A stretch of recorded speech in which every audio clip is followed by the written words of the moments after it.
আসসালামু আলাইকুম রহমতুল্লাহি ওয়া বারাকাতুহু। প্রিয় দর্শক ও শ্রোতা মণ্ডলী, পবিত্র রমজানুল মুবারকের এই রাত গভীরে এই মুহূর্তে আমি এই লাইভে এসেছি এটি তাৎক্ষণিক বিষয়ে প্রতিক্রিয়া ব্যক্ত করার জন্য। দর্শক শ্রোতা মণ্ডলী, আজ সারাদিন বিভিন্ন গণমাধ্যম এবং সামাজিক যোগাযোগ মাধ্যমে আপনারা একটি বিষয় লক্ষ্য করেছেন যে আজকে আমাদের ঢাকা 13 আসন মোহাম্মদপুর আদাবর শেরে বাংলানগর এই আসনে নির্বাচনকে কেন্দ্র করে যে সকল অনভিপ্রেত অনাকাঙ্ক্ষিত ঘটনা সংঘটিত হয়েছে সেটি দেশব্যাপী আলোচিত একটি বিষয়। আমরা সকলেই জানি, বিগত ত্রয়োদশ জাতীয় সংসদ নির্বাচনে যে আসনগুলোতে ব্যাপকভাবে ইলেকশন ইঞ্জিনিয়ারিং হয়েছে এবং জনগণের রায় ছিনতাই করা হয়েছে অত্যন্ত নগ্নভাবে, তার মধ্যে সবচেয়ে আলোচিত আসন হলো ঢাকা 13 আসন। এখানে জনগণের যে ভোট এবং জনগণের যে রায়, সেটাকে সুস্পষ্ট ষড়যন্ত্রের মাধ্যমে ছিনতাই করা হয়েছে এবং সেই ছিনতাই কাণ্ডের সাথে অত্যন্ত দুঃখজনকভাবে বাংলাদেশের দায়িত্বশীল অনেকগুলো মহল এটার সাথে জড়িত। তার সুস্পষ্ট বিভিন্ন প্রমাণাদি এবং ঘটনা প্রবাহ আমাদের সামনে বিদ্যমান রয়েছে। সেই সাথে আমি এই কথাও বলতে চাই যে এই নির্বাচনে আমরা আমাদের নির্বাচনকে নিয়ে আমরা আমাদের অভিমত ইতিমধ্যেই একাধিকবার ব্যক্ত করেছি। নির্বাচনটি ছিল দৃশ্যত সারাদিন অনেকটাই শান্তিপূর্ণ, সুশৃঙ্খল এবং মানুষের ব্যাপক আগ্রহ এবং উদ্দীপনা, উৎসাহ, একটি উৎসাহব্যঞ্জক পরিবেশে নির্বাচনটি সম্পন্ন হয়েছে। নির্বাচনটা যতটা সুন্দর, অংশগ্রহণমূলক এবং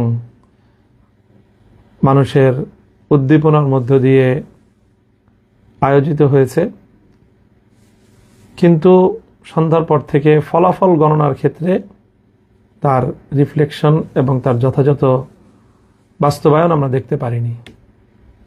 ফলাফল গণনার সময় নানা ধরনের ছলচাতুরির আশ্রয় নেওয়া হয়েছে, প্রতারণা করা হয়েছে এবং এক কথায় বলতে গেলে ইলেকশন ইঞ্জিনিয়ারিংয়ের মাধ্যমে টার্গেটকৃত ব্যক্তিবর্গকে তাদের জয় ছিনিয়ে নিয়ে তাদেরকে পরাজিত দেখানো হয়েছে।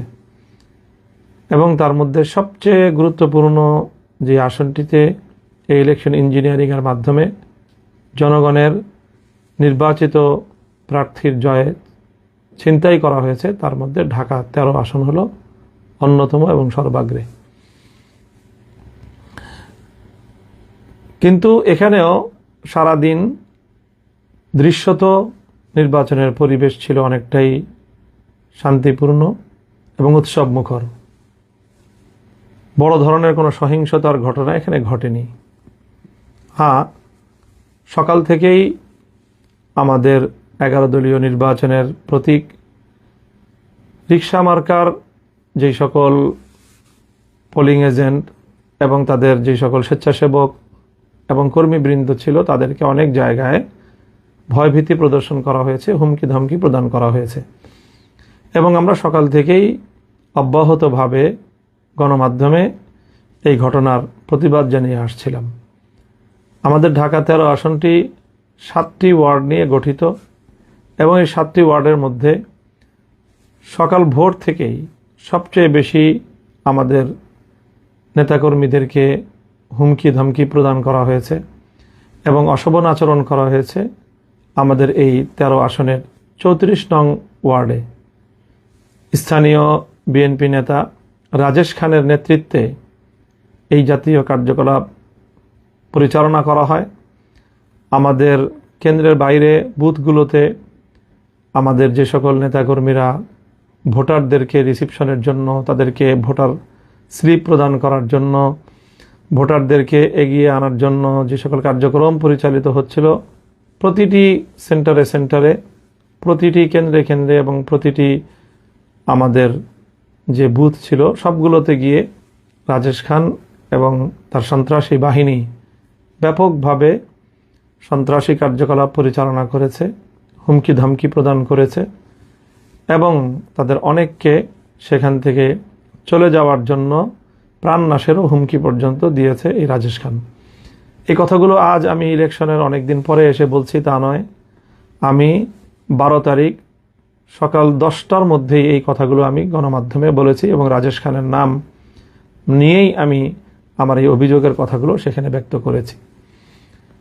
তবে সেখানে আমাদের পক্ষ থেকে কোনো প্রতিরোধ অথবা পাল্টা কোনো তাদের উপরে কোনো হামলা অথবা কোনো ভয়ভীতি প্রদর্শনের ঘটনা ঘটেনি। আমাদের নিরীহ লোকজন তাদের ভয়ভীতি যতটুকু উপেক্ষা করে সম্ভব হয়েছে কার্যক্রম পরিচালনা করেছে। তবে দিন গড়ানোর সাথে সাথে সেখানে তাদের শোডাউন এবং কেন্দ্রের সামনে তাদের শক্তি প্রদর্শনের মাত্রা বৃদ্ধি পেতে থাকলে একসময় আইনশৃঙ্খলা রক্ষাকারী বাহিনী সেখানে পদক্ষেপ গ্রহণ করে, বিশেষ করে আর্মি গিয়ে সেখানে সেই বিএনপির এবং ধানের শীষের প্রতীকের যারা কর্মী ছিল এবং সাধারণ মানুষদেরকে যারা ভীতি প্রদর্শন করছিল এবং ভোটের শান্তিপ্রিয় পরিবেশকে যারা বিঘ্ন ঘটাচ্ছিল তাদেরকে বারবার ছত্রভঙ্গ করে দিয়েছে আইনশৃঙ্খলা রক্ষাকারী বাহিনী এবং বিশেষ করে আর্মি। এবং সেখানে তাদেরকে ছত্রভঙ্গ করতে গিয়ে সেখানে আর্মি অ্যাকশনে গিয়েছে, লাঠিপেটা করেছে ব্যাপকভাবে এবং সেই লাঠিপেটায় সারাদিন বিভিন্ন কেন্দ্রে বিএনপির অনেক নেতাকর্মী, ধানের শীষের অনেক নেতাকর্মী তারা আঘাতপ্রাপ্ত হয়েছে। ক্ষেত্র বিশেষে তাদের সাথে সাথে আমাদেরও অল্প কিছু লোক আর্মির সেই প্রহারের শিকার হয়েছে এবং তারাও আহত হয়েছে এবং সেই আহতদেরকে আমি 12 তারিখ রাতেই তাদের শয্যাপাশে গিয়েছি এবং তাদের চিকিৎসার ব্যবস্থা আমি গ্রহণ করেছি। আর্মির এই আক্রমণ এবং তাদের ছত্রভঙ্গ করা, শান্তি শৃঙ্খলা রক্ষার এক পর্যায়ে ওখানে আমাদের লোকজনও যেরকম কিছু আহত হয়েছে আর প্রায় 90% জন বা তার চেয়েও বেশি সেখানে আক্রান্ত হয়েছে ধানের শীষের নেতাকর্মীরা। কারণ তারাই সকাল থেকে ভোট কেন্দ্র দখল করার এবং ভোটের পরিবেশ নষ্ট করার, ভয়ভীতি প্রদর্শন করার এই সকল সন্ত্রাসী কার্যকলাপগুলো পরিচালনা করছিল এবং এতে সবচেয়ে বেশি ভূমিকা ছিল রাজেশ খানের। সেই রাজেশ খানের কর্মী বাহিনীর সাথেই আর্মি তাদেরকে ছত্রভঙ্গ করতে গিয়ে তাদের উপর লাঠিপেটা করে এবং সেই লাঠিপেটায় তাদের মধ্যে অনেকে আহত হয়েছে এবং সেই আহতদের মধ্যে রাজেশ খানের নিকটাত্মীয় একজন হায়দার আলী নামে এক ব্যক্তি ছিলেন। সেটা আমরা আগে জানতে পারিনি, তাদের পরিচয় শনাক্ত করা যায়নি। আজকে ধানের শীষের প্রার্থী হয়তো আগাম তারা অনুভব করেছিল যে হায়দার আলীর তার অবস্থা শোচনীয়, আর্মির লাঠিপেটায় গুরুতর আহত এবং আইসিইউতে সে সম্ভবত ভর্তি ছিল এবং আমরা আশঙ্কা করছি যে তার অবস্থা সংকটাপন্ন এবং তার মৃত্যু নিশ্চিত জেনেই সকালবেলা ধানের শীষের প্রার্থী একটি এখানে সিন ক্রিয়েট করেছে এবং আমাদেরকে বা আমাদের উপর এর দায় চাপানোর জন্য একটি নাটক মঞ্চস্থ করেছে এবং সেই নাটকের মাধ্যমে মূলত তাদের সন্ত্রাসী কার্যকলাপ, রাজেশ খানের এই দখলদারি, সন্ত্রাস এবং ভোট কেন্দ্র দখল করার তাদের এই প্রবণতা এবং তার প্রেক্ষিতে সেনাবাহিনীর পদক্ষেপের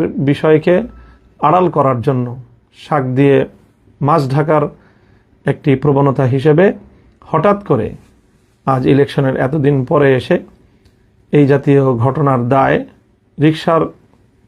রিক্সা মার্কার নেতাকর্মীদের উপর চাপানোর চেষ্টা করা হয়েছে। আমি মনে করি এটি একটি দূরভিসন্ধি এবং ষড়যন্ত্রমূলক ঘটনা। কিছুক্ষণ পূর্বে আমরা দেখেছি সামাজিক যোগাযোগ মাধ্যমে রাজেশ খানের এবং তার সহকর্মীদের মাধ্যমে তারা যেই সংবাদ প্রচার করেছে, সেখানে ওই হায়দার আলীর নিহত হওয়ার সংবাদ প্রচারিত হয়েছে। এবং আবারও তারা ওই শাক দিয়ে মাছ ঢাকার মতো মিথ্যাচার করে আর্মির হামলায় আহত হয়ে এবং শেষে নিহত ব্যক্তির এই ঘটনাকে তাদের সন্ত্রাসী কার্যকলাপ, রাজেশ খান তার নিজের অপরাধকে ঢাকা দেওয়ার জন্য সে আমাদের উপর এর দায় চাপানোর অপচেষ্টা চালিয়েছে। আমরা এই অপচেষ্টার তীব্র নিন্দা জানাই এবং সেখানে স্বাভাবিকভাবেই সিসিটিভি ফুটেজ থাকার কথা প্রতিটি কেন্দ্রকে সামনে রেখে সেখানে কি ঘটনা ঘটেছিল, সেনাবাহিনী কেন তাদের উপর হামলা চালিয়েছিল।